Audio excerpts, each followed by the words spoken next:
Welcome to the latest in my series of meta ramblings about self-improvement and advice. And today I want to give you some advice about advice. Yeah, I know, super meta.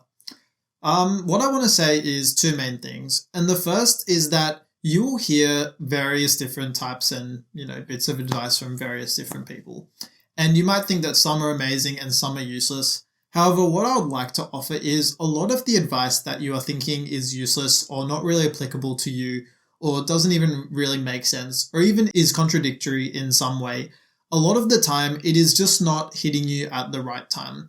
You need to hear the right piece of advice at the right time. There have been things that I've heard when I was much younger, and I wasn't at the stage where I was ready to hear and understand what it meant. I was still like a few levels below, and I needed to reach a higher level in terms of my understanding about that specific thing, whether it's, emotional mastery or conversational skills or productivity, all of these different categories. But there was a piece of advice where I heard it and I thought, okay, that's good, but it's not really practical. And I sort of pushed it to the side.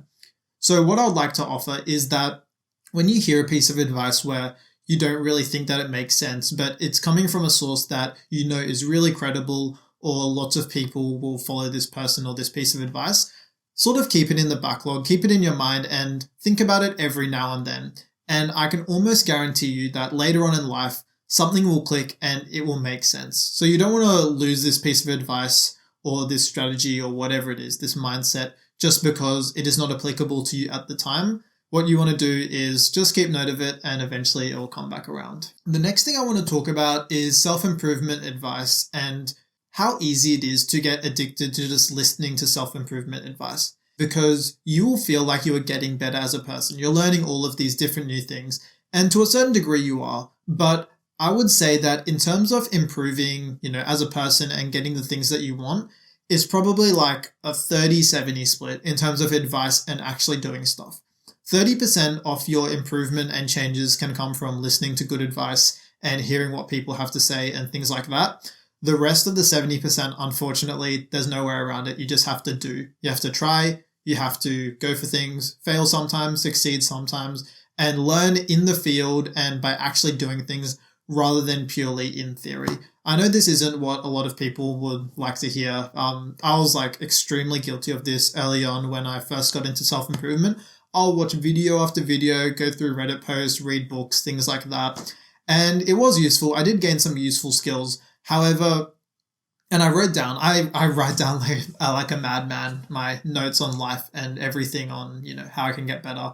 But where I really started to see improvement and changes was when I actually started implementing the advice, actually going for things, not staying in this hypothetical fantasy land of self-improvement where I could never fail because I never tried, but actually going for things. And you will fail. And that's a lot of the reason why people like to get stuck in purely listening, purely learning and not doing, because failure is scary. And if you never try, you can never fail, old sort of cliche.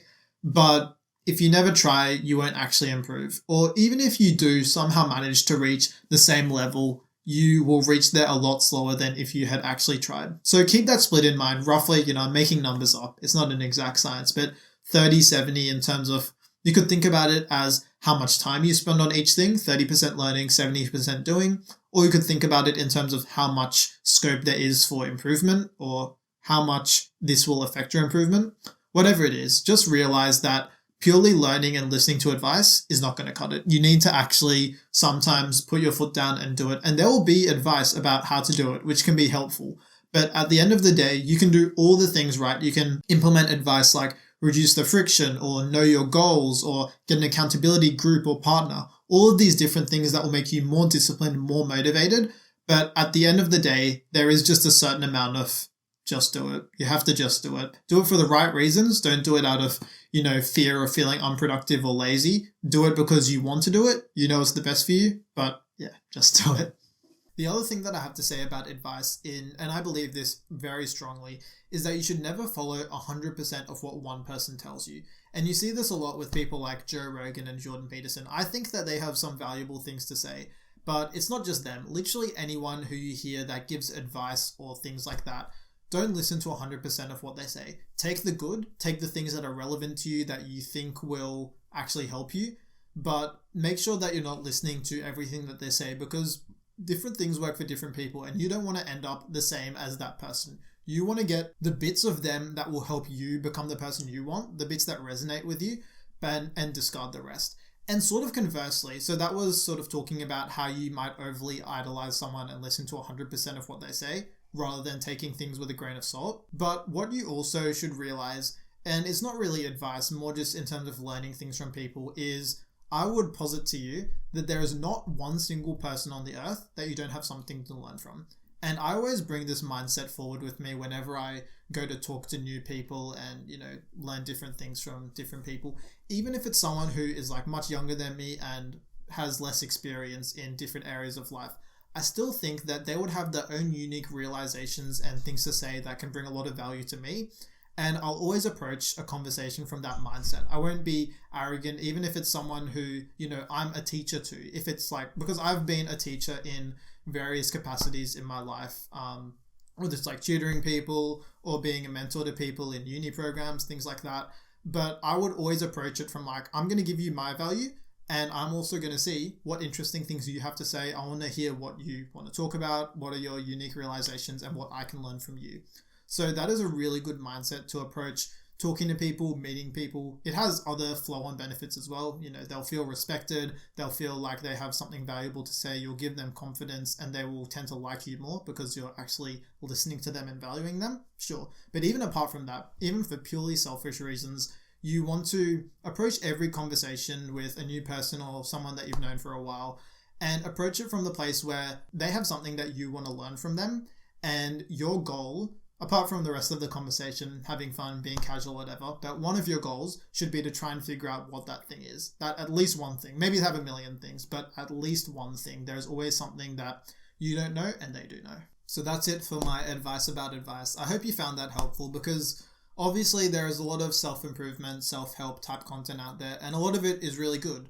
But, you need to sort of be able to filter through what's good and what's bad, and have an accurate understanding of, how these different things can help you. Because at the end of the day, the purpose of watching these videos is not to watch them. It's not to learn the things even. It is to improve your life. So even if you're learning all of this sort of useful content, you should only be spending time on things that will actually move the needle and actually improve your life. And conversely, you should also not be discarding things that might be able to improve your life just because you feel like the source is incredible or you don't really understand how it fits into your life for now. You should keep a really open mind in order to gain the most from. So it's sort of keeping an open mind in one way and a closed mind in the other in terms of knowing yourself.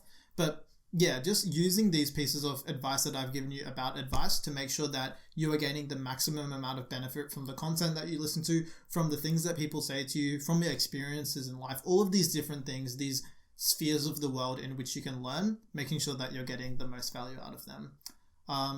That's all for this one. See you, subscribe,